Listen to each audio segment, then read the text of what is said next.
Hi, I'm Shawn Hessinger, and this is Small Biz in 15, the show where we bring you small business success in 15 minutes or less. Please like and subscribe if you enjoy the show.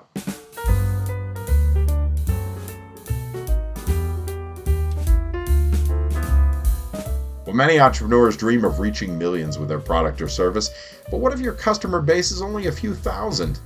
Patrick Palmer runs his small business, The Computer Guy, in a town with less than 5,000 people.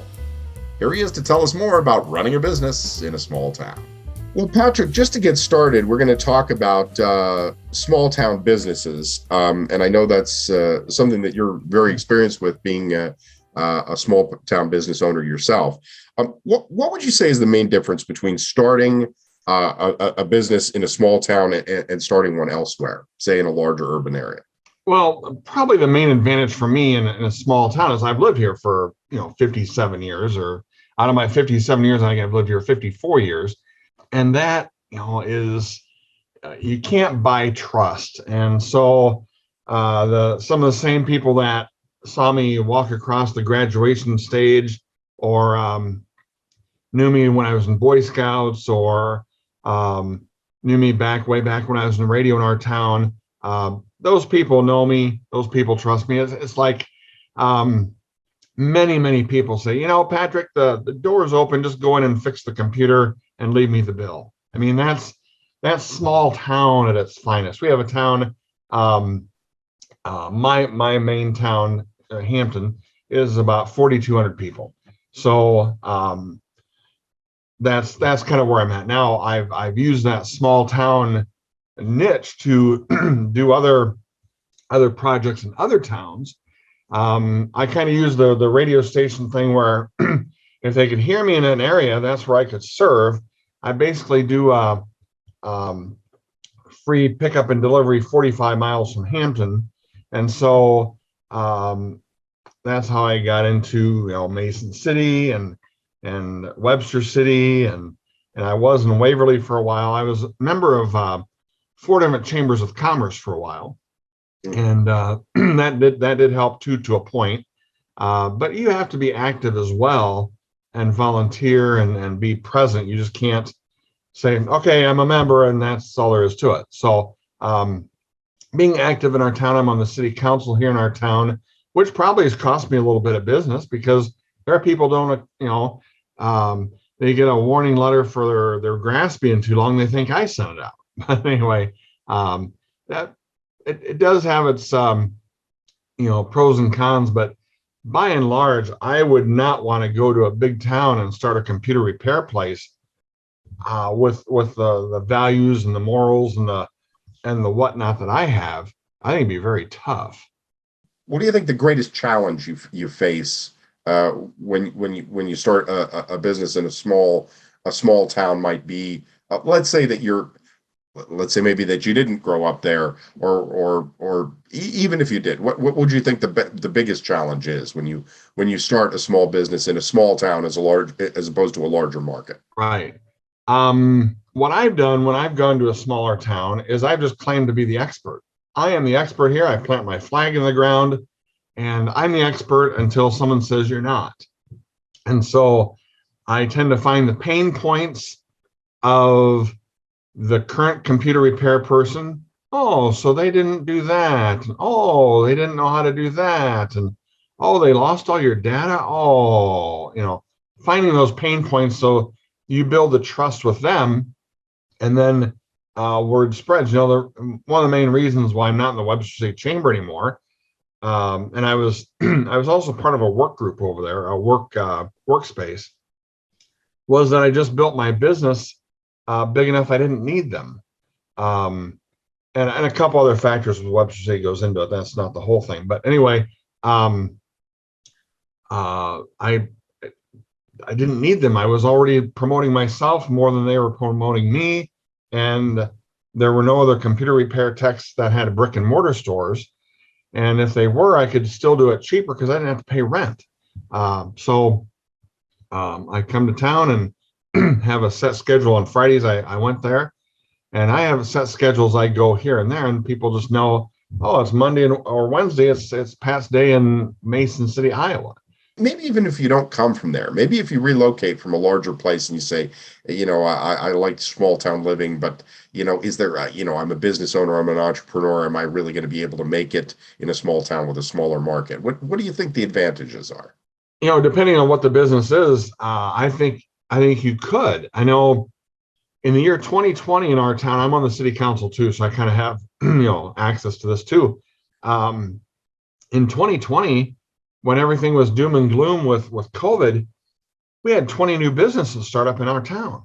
And so for a town of 4,000, that's pretty big. Not only we had a new funeral home, a new grocery store. I mean, those are two big ticket items. Um, New hairstylist downtown, a couple new businesses downtown, lots of home-based businesses all around. And so I think that it was a good chance for people to offer services in a pandemic that really were niche filled, that could work. When you're trying to research what kind of business you might want to start in a small town, uh, how do you go about it? What would your advice be for somebody starting out? Well, I would definitely go to the chamber and find out what's needed in the town and say, I can do skill set A, B, and C. Is there a demand in this town? Maybe talk to the mayor or some people on the city council, some people at city hall, and find out if there's a demand.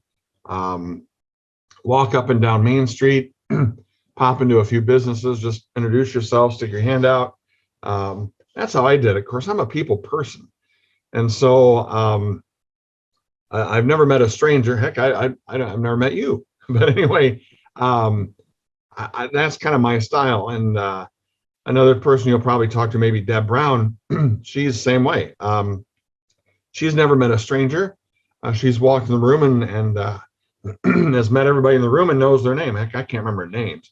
But anyway, I know faces and I can always relate to somebody. So that's, I guess, being in radio. And you said earlier before we went on that you were in too. You can read people. And so you just know, it's just an instinct, I think, that you can read people and see what their pain points are. And if you have that skill set, you could deliver. I'm debating on starting another subdivision within my business on helping people with, they get their cell phone bill, or they get, their insurance bill from Progressive, or they get, their credit card bill. Maybe they see that extra $10 a month charge in there. They really don't know what it's for, but they don't want to hassle with it. You don't call in and press 1, press 8, and press 7. And then you get some person on the phone they can barely understand. They just say to hell with it. I'm looking at starting a business that would help people, mostly elderly, because I work well with older folks, that would help them solve the mysteries of their bills. And some of this is technology driven, and some of it's just sitting down and helping people. What kinds of marketing considerations differ, do you think, in small towns? And then also financing. You mentioned about not having overhead, but I imagine overhead is a big deal too if you have to have a business on Main Street when you're just starting up. What advice could you give people in those areas? Right. I had a business downtown for about 3 or 4 years, and hired an employee. And what they don't tell you is how much that employee will cost. It's more than just the hourly rate. And I guess I wasn't as informed about that as I should have been, because you have to pay the taxes, the matching, and all the other stuff that goes with it. So I give your guy, your person a $1 an hour raise. Well, that's going to cost you more than $1 an hour to do that. So anyway, I learned a few lessons there. I always said if he and I were in the same room, I wasn't making any money, because I was the tech that went out and did all the outside work in the home, in the business. And he was the one that stayed in the shop and did all the work in the shop. So I always said, if we're both in this building at the same time, I'm not making any money. And so finally I just says enough. And so I went back to my home-based business. I make less, but I keep more. And that's kind of what it's all about too. So as far as marketing goes, I did a lot of that when I was trying to compete with some folks in other towns. Getting started, I would do, I used to have a van that had my name on it and all lettered up. And so I'd go, every town around here has a celebration, a town celebration. And so I had, I don't have any here, but anyway, I had frisbees, and I'd throw frisbees out, and they're just like business cards. You know, my name on them, my logo, my website, whatever. And so anyway, I would throw frisbees out, and if I was in their town, that meant I was going to come back and service their town. I had a lot of people. You come to, I was in one town called Wellsburg, which is probably 35 miles from me, and threw a frisbee out and says, "Do you come to Wellsburg?" Well, that's why I'm here throwing frisbees out.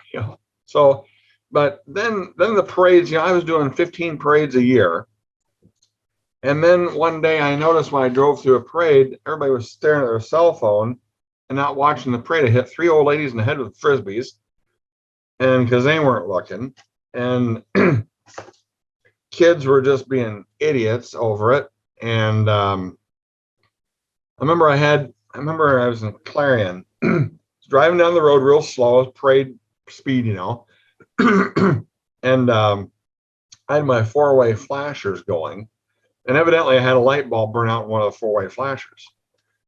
So I was driving down the road and waving at people. One old guy says, "Your flasher's out." I thought, what was the takeaway from that? Was the takeaway, I need your computer service? Or was the takeaway, your flasher's out? So after a while, I got to thinking, I've been in enough parades. I'm done with those. I ran out of frisbees and I didn't want to order anymore. And so I'm out of the parade, and the van doesn't work anymore anyway. And I hit a deer with the other vehicle that had my logo all over it. So I thought, hell with it. So, but as far as marketing goes anymore, I don't spend any money on it. People around here know me. My word of mouth is good. I'm on Facebook with my page. I offer tips. I do the 80-20 rule on advertising. I 20% sell, 80% provide information. If any of that information helps anybody, then they call me. Can you list some of those, maybe some of the most creative examples of small town businesses that you've seen where somebody found a niche and really delivered?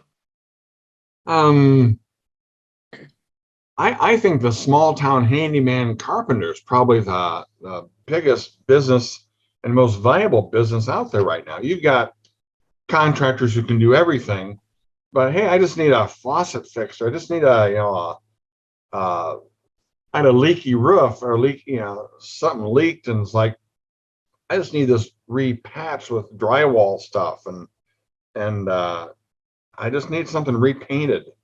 Nothing that's going to break the bank. I'm not having the whole house remodeled, but just handyman stuff. If there was just those guys are busy all the time, and if you get a quality person, trustworthy, that shows up when they say they're going to show up, which is a big deal. I think those people could just really go to the bank on that. And now it's time for our small biz tip in 15 seconds or less. Remember, you don't need millions of customers to build a successful business. A small but loyal community will do once you've earned their trust. Thanks again to Patrick Palmer, and please like and subscribe if you enjoy the show. And please leave a comment and let us know what kind of topics you'd like to see on future programs. For more small business news and tips, join us at smallbiztrends.com.